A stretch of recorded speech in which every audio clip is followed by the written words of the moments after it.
ovaj dim nam. Ajde, neka Sređan Padnik, Sređan Božić, živi i zdravi. 100 godine. Došli smo danas da srećemo Badnja. Nema ti više se. Smo živi i zdravi mnogo godine. Ide. Ajde, Badnja će da posipamo.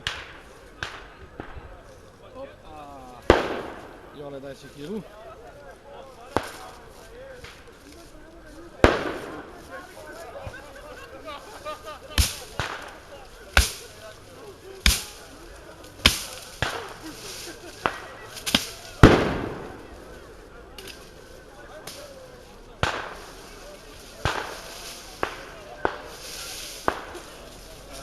Badnjak.